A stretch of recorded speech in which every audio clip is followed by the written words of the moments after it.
Hello, doctor Mehul Bhatt once again.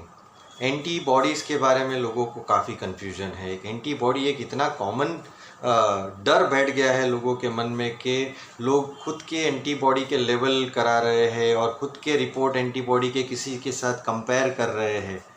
In fact सबसे बड़ा डर उनके दिमाग में ये है कि अगर मैंने 2 वैक्सीन ले लिए हैं तो मेरे एंटीबॉडी तो बनने ही चाहिए। इनफैक्ट आजकल कुछ केसेस ऐसे आ रहे हैं जिसमें पेशेंट अपने एंटीबॉडी के रिपोर्ट लेकर आते हैं और बताते हैं कि सर मैंने 2 डोज वैक्सीन के ले लिए हैं लेकिन मेरे एंटीबॉडी अभी तक नहीं बने हैं। सो ये वीडियो में मैं आपको बताऊंगा कि एग्जैक्टली एंटीबॉडी के पीछे का साइंस क्या है। First of all yes, antibody जो लेवल है वो आपके बॉडी का रिस्पॉन्स दिखाता है वैक्सीन के बाद या तो कोविड इन्फेक्शन के बाद। जो एंटीबॉडी बनते हैं वो आपको अगले कोविड से बचाने वाले हैं।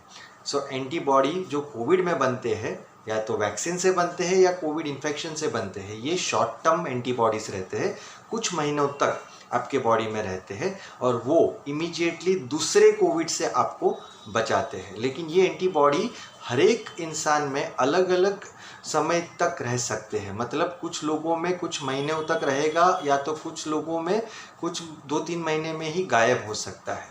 हम हर एक लोगों का एंटीबॉडी का लेवल कंपेयर नहीं कर सकते क्योंकि जो एंटीबॉडी डेवलपमेंट का साइंस है वो काफ़ी कॉम्प्लेक्स साइंस है।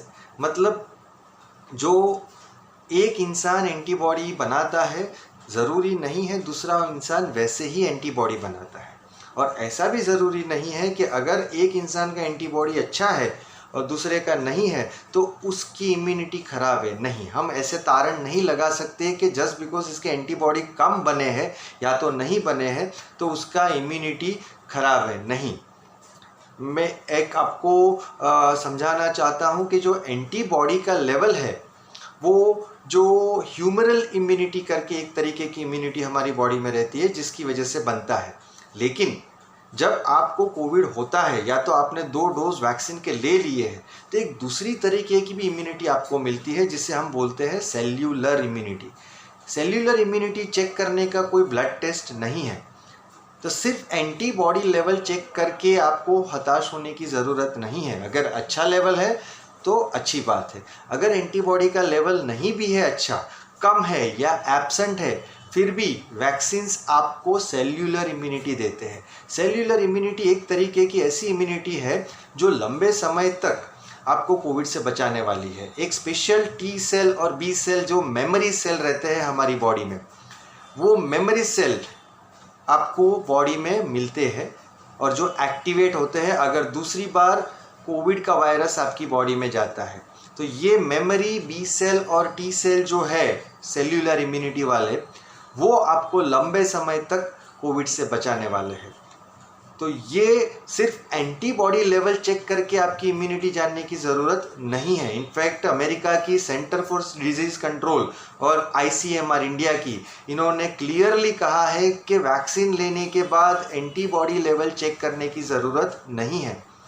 एज ए डॉक्टर आपको ऐसा भी बताना चाहूँगा कि एंटीबॉडी भी अलग अलग तरीके की होती है। लैब में अलग अलग तरीके की कोविड के एंटीबॉडी टेस्ट हो रहे हैं, तो आपने कौन सा एंटीबॉडी टेस्ट कराया है इसके ऊपर भी आपके लेवल डिपेंड करते हैं।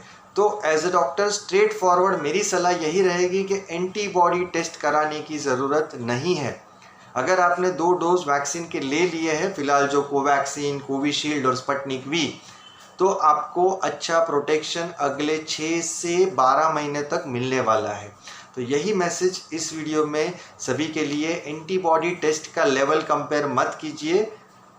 अगर नहीं है एंटीबॉडी लेवल वैक्सीन के बाद फिर भी हताश मत होइए। अगर वैक्सीन ले लिया है, अच्छी जगह से लिया है, वैक्सीन डुप्लीकेट नहीं है, तो आपको घबराने की ज़रूरत नहीं है। आप प्रोटेक्टेड हो, भले ही आपका एंटीबॉडी लेवल 0 है या लो है।